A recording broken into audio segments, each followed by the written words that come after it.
are with Anjelah Johnson, who just gave great, hilarious stand-up today here at TCU. Now, you're really notable for Qui Qui and the Vietnamese nail salon employee. This is true. How did you come up with these characters? You know, I'm very observational in my comedy. And everything that I talk about comes from personal experience and life stories. So it was just very easy for me to develop these stories and characters. And with the nail salon, like everything that my character Tammy says in my bit has been said to me in real life. You know what I mean?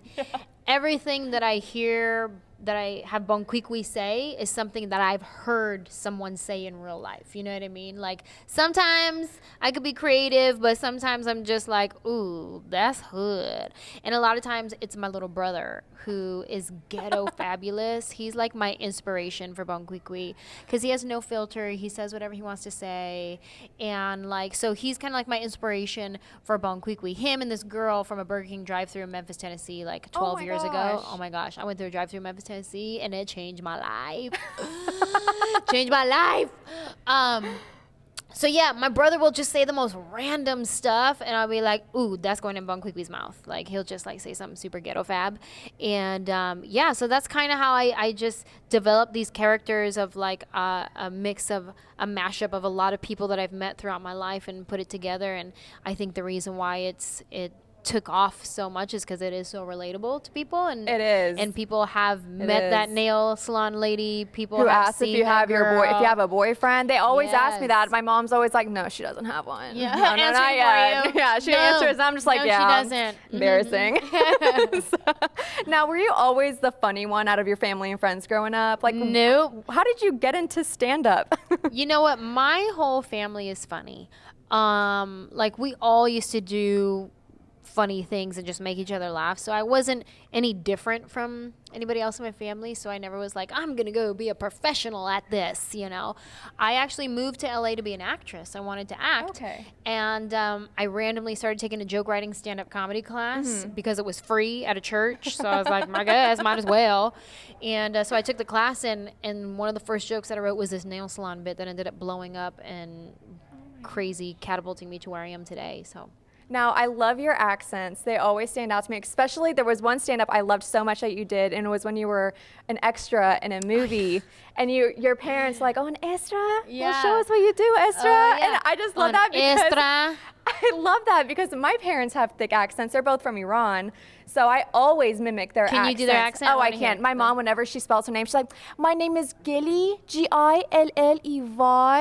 And then they're like, "What?" Good. And she's like, "Vi." And then like Iranians can't say Y, I guess. So she just kept saying Vi. Yeah. So I was all of my mimic her. accents turn into Vietnamese somehow. Everything that I do, whether it's Spanish, if I try to do an Indian accent, like Paul, I got to get Paul Varghese to teach me how to do Indian accent. I could do like a few words, but then it always turns into Vietnamese by the end of it. It's just like, what are you doing? Don. And then all of a sudden it's like, hey, how you do? All of a sudden, like I'm like back in like Vietnam. I don't know how to. That's better than me. I always break out in a Southern accent. I don't even know how I do. I adapt to whoever I'm talking to. Like if you have an accent, I have your accent. I'll copy your accent. Yeah, yeah. And then people go, "Where are you from?" I go, "Oh, I don't know, wherever you're from, because that's what I'm doing." Now, beatboxing. You're an insane beatboxer. Can you show me a little bit how to beatbox? Because I know how to do the boots and cats. That's about it. Boots and cats? What is that? What's boots and cats? Well, someone one time taught me. They were like, okay, the way you learn how to beatbox is you keep saying boots and cats and boots and cats, and you keep saying it over and over again, and eventually you'll learn how to beatbox, and I don't know how. Cats and boots and cats and I'm wrong, aren't I? I guess I can hear it a little bit. I can hear it a little bit. Boots and cats and boots and cats and... Oh my gosh. Boots and cats and boots and cats and... Yeah, I guess so. I guess that works. They must have lied to me. I don't know. You know what? I'm actually not that good. I'm not the best beatboxer in the world, but I learned from YouTube.